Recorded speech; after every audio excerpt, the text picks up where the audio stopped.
Trump and her wonderful children and her husband and General McMaster.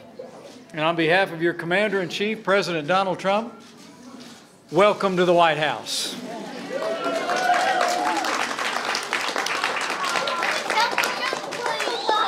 I'm just so excited to be with all of you, and Karen and I were so thrilled to be with all of you because we have the great privilege of having a son and a daughter-in-law who are serving our country. Our son is in the United States Marine Corps,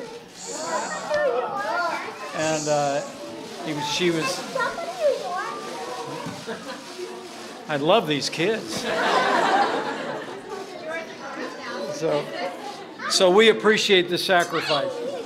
We appreciate the sacrifices that our military families make, and it is, in fact, this week we're going to have a special celebration this week to celebrate our military families. But the month of May is National Military Appreciation Month, and on behalf of our Commander-in-Chief, the President of the United States of America, I bring you thanks and I bring you greetings. I truly do. You know, the President asked Karen and I to host this event today just as a way of saying thanks, paying a debt of gratitude to the families and the servicemen and women who are gathered here today, who serve our country each and every day. General McMaster said it so well just a few short moments ago. We honor your families because your families protect us. And while we're at it,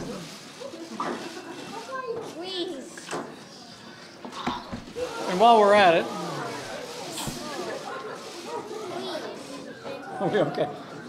Please calm Good. down. Calm down. Why Calm down. don't we give a round of applause to all the servicemen and women who are with us here today, who are wearing the uniform of the United States. But today is really about celebrating that while service members enlist, it's families that serve. And I want to give a rousing round of applause to the military spouses who are with us here today, who keep the home fires burning and who support their spouses as they serve our country. And all of these wonderful and energetic children who are with us today, some of whom themselves may follow your parents in the uniform of the United States. We're just truly honored to have you here today. You know, this coming Friday will be Military Spouse Appreciation Day.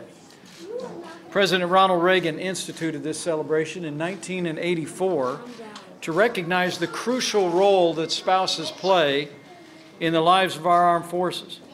And President Trump is proud to continue this tradition here in this first year of our administration. On the President's behalf, I just want to thank our military spouses. I want to thank you for not only the families that you build and that you serve, but for the difference that you make on and off base with all of the families who serve and all those who provide support roles.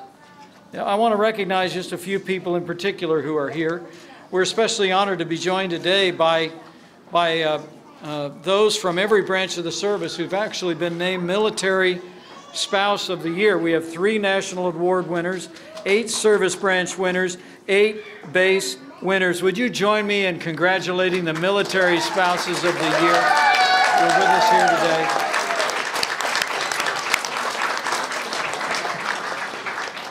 I'd particularly like to recognize Mrs. Deborah Mullen and the members of the Tragedy Assistance Program of Survivors who are with us here today.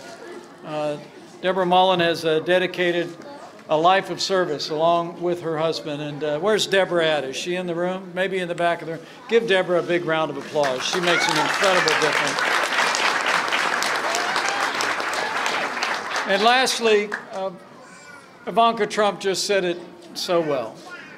On behalf of the President of the United States and his family and our family, I want to recognize our Gold Star families who are with us here today.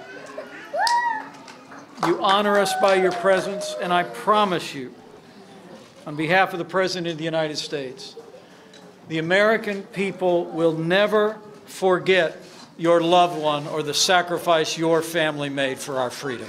So help us God. Let's hear it for our Gold Star families, would you please?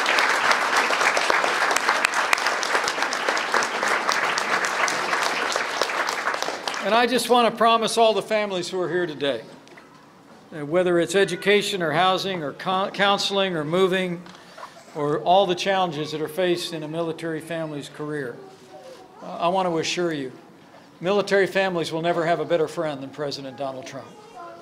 Already in the early days of this administration, the President has signed into law the largest increase in military spending in the last 10 years.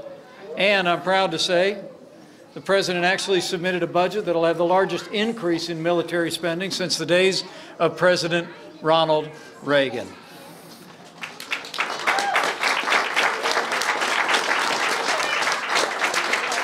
The President is absolutely committed, and our entire administration will continue to work every day to rebuild our military, to restore the arsenal of democracy, but most important of all, to give your families and your loved ones the resources they need and deserve, the training they need and deserve to accomplish their mission and come home safe.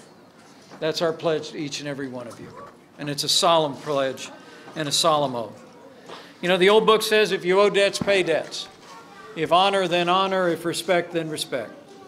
And on behalf of the President of the United States of America, I hope you see this crowded room as just one more down payment on a debt of honor and a debt of gratitude that we owe to the families of our armed forces.